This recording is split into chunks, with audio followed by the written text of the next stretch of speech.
삶이 정해진 길을 따라 흘러가는 것이라 믿었습니다. 대학 취업 승진. 모든 게 누군가가 그려놓은 지도를 따라가는 여정 같았죠. 36, 중견 건축사무소의 팀장이 된 저는 겉으로 보기엔 성공한 사람이었습니다. 하지만 매일 아침 거울 속 나를 바라보며 던지는 질문에는 답할 수 없었습니다. 김도윤, 너는 지금 행복한가? 여러분, 단 하나의 질문이 인생을 완전히 바꿀 수 있다면 믿으시겠습니까? 저는 그랬습니다. 우연히 만난 한 노인과의 대화가 제 삶의 방향을 송두리째 바꿔놓았습니다. 여러분도 혹시 정해진 길을 따라가고 있다고 느끼시나요? 매일 반복되는 일상 속에서 무언가 채워지지 않는 공허함을 느끼시나요? 그렇다면 제 이야기가 여러분에게 작은 영감이 될 수 있을 겁니다. 오늘 영상이 마음에 드신다면 좋아요와 구독으로 응원해주세요. 여러분의 한 번의 클릭이 더 많은 분들에게 이 이야기가 전해질 수 있게 도와줍니다. 자, 이제 제 이야기를 시작하겠습니다. 모든 것은 그날 회사에서 큰 프로젝트가 탈락하고 무너져 내리던 그 순간부터였습니다. 나는 삶이 정해진 길을 따라 흘러가는 것이라 믿었다. 대학 취업 승진.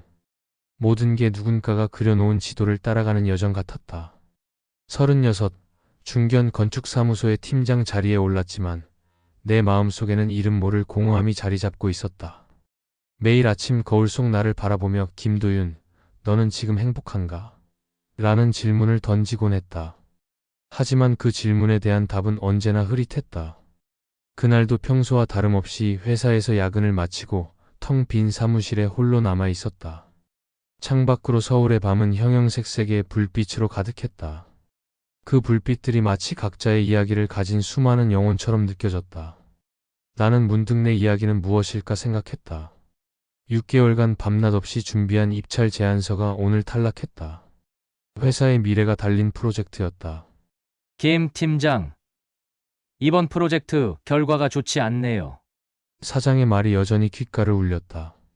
나는 그저 고개를 숙이고 죄송합니다. 제가 책임지겠습니다. 라는 말만 반복했다. 그 순간 내 안에서 무언가가 무너지는 소리가 들렸다. 그동안 쌓아온 자신감이 모래성처럼 무너져 내렸다.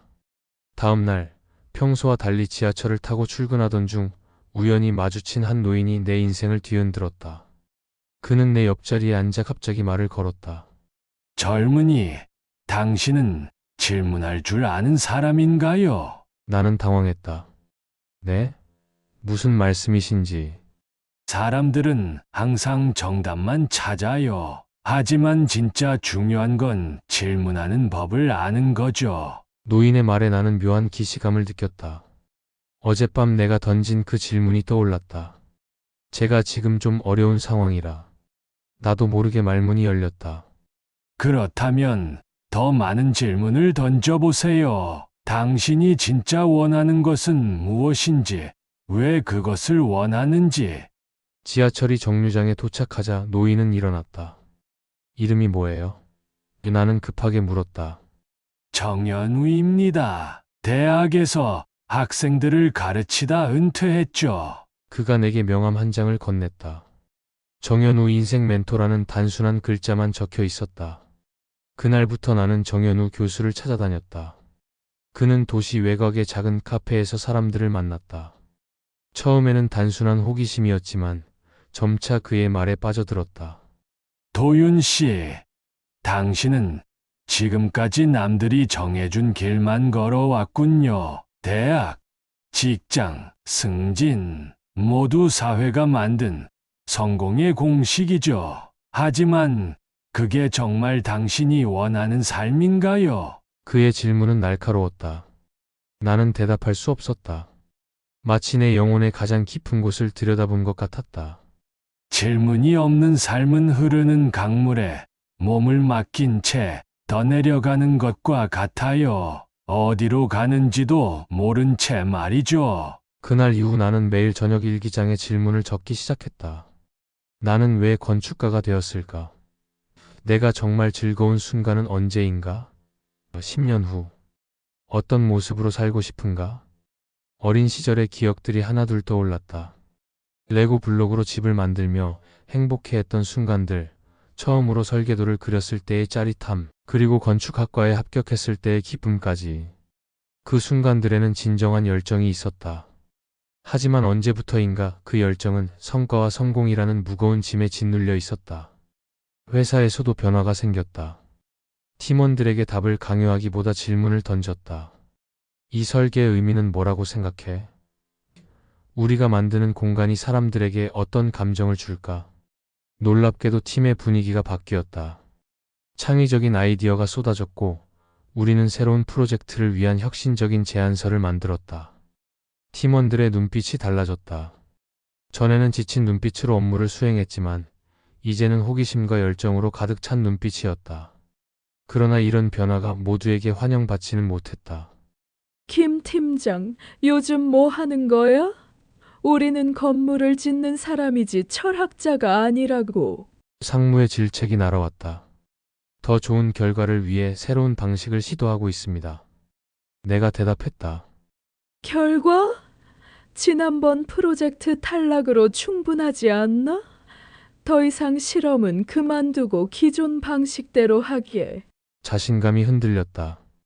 그날 밤 정현우 교수를 다시 찾아갔다. 교수님, 제가 잘못된 방향으로 가고 있는 건 아닐까요? 변화를 시도했지만 회사에서는 환영받지 못하고. 교수님은 잠시 침묵하더니 천천히 말했다. 도윤 씨, 자신감과 자존감의 차이를 아나요? 자신감은 실패를 두려워하지 않는 것이고, 자존감은 결과와 상관없이 자신을 긍정하는 거예요. 당신에게는 둘 다 필요합니다. 그의 말이 내 마음에 와닿았다. 나는 그동안 남들의 평가에만 의존해 살아왔다. 내 가치를 스스로 인정하지 못했던 것이다. 하지만 저는 늘 완벽해야 한다고 생각했어요. 실패는 용납될 수 없는.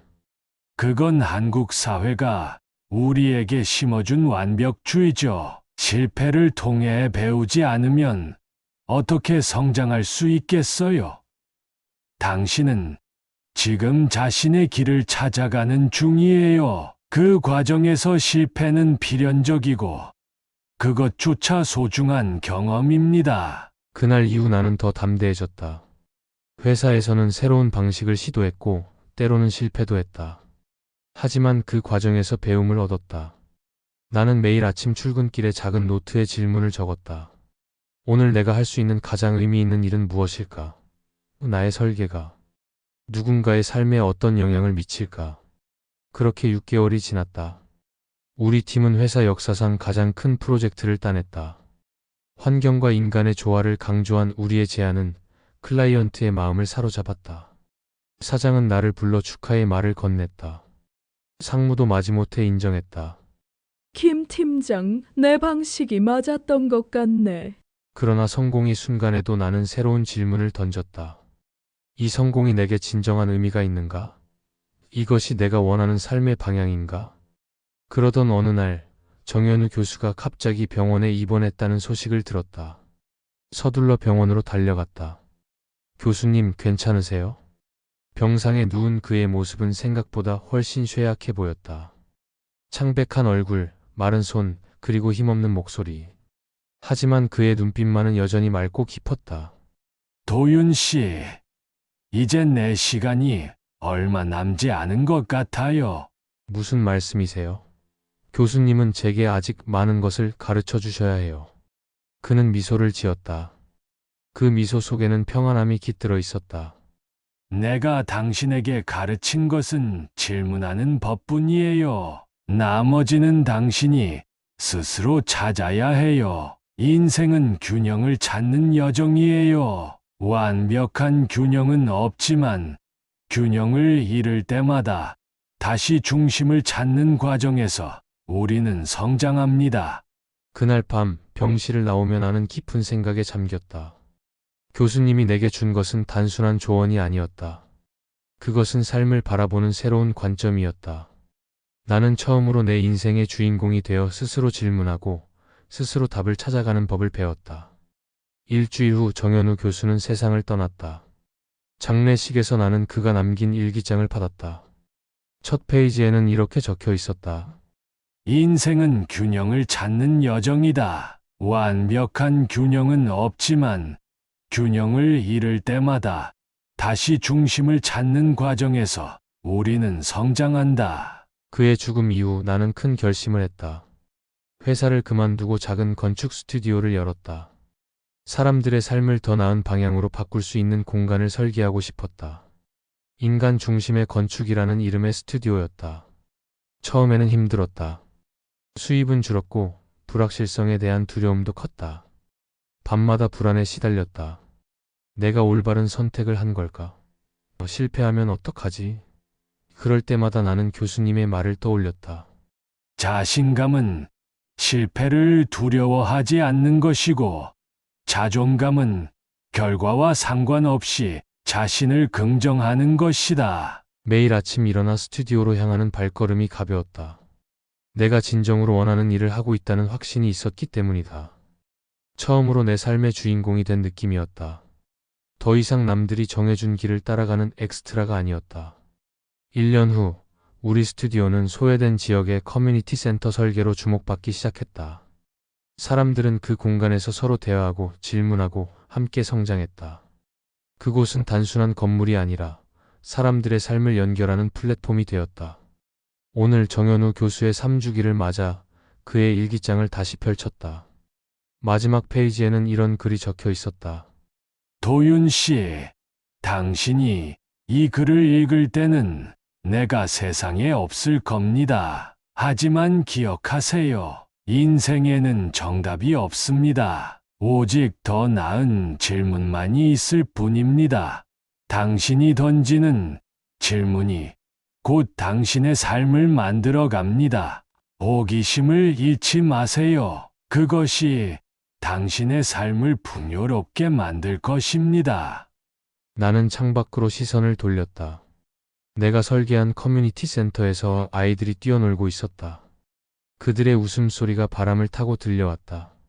그 순간 내 마음속에 평화가 찾아왔다. 교수님, 이제 알겠습니다. 중요한 건 정답을 찾는 것이 아니라 끊임없이 질문하며 성장하는 것이었군요. 제가 던진 질문들이 저를 여기까지 이끌어왔고 앞으로도 그럴 겁니다. 그리고 이제는 제가 다른 이들에게 질문의 가치를 전할 차례입니다. 나는 일기장을 닫고 스튜디오로 향했다. 오늘도 새로운 질문들이 나를 기다리고 있었다. 그리고 그 질문들이 만들어낼 미래가 내가 진정으로 원하는 삶이 기다리고 있었다. 인생은 정해진 답을 찾아가는 여정이 아니라 스스로 질문하고 그 답을 찾아가는 과정임을 이제는 온전히 이해했다. 그리고 그 과정에서 나는 비로소 진정한 나를 만나게 되었다. 여러분, 제 이야기는 여기서 끝이지만 여러분의 질문은 지금부터 시작될 수 있습니다. 저 김도윤처럼 여러분도 삶의 갈림길에서 자신에게 중요한 질문을 던져보셨나요? 내가 정말 원하는 것은 무엇인가? 나는 지금 행복한가? 내 삶의 주인공으로 살고 있는가? 제가 정현우 교수님을 만나 인생의 방향을 바꿨듯이 이 영상이 여러분에게 작은 전환점이 되었으면 합니다. 저는 지금 인간 중심의 건축 스튜디오를 통해 제가 찾은 답을 현실로 만들어가고 있습니다. 비록 쉽지 않은 길이지만 제 질문에 정직하게 답하며 나아가는 이 여정이 더없이 값지게 느껴집니다. 여러분의 삶에서 가장 의미 있었던 질문은 무엇인가요? 그 질문이 여러분을 어떻게 변화시켰나요? 댓글로 여러분의 이야기를 들려주세요. 우리의 질문이 서로에게 영감이 될 수 있으니까요.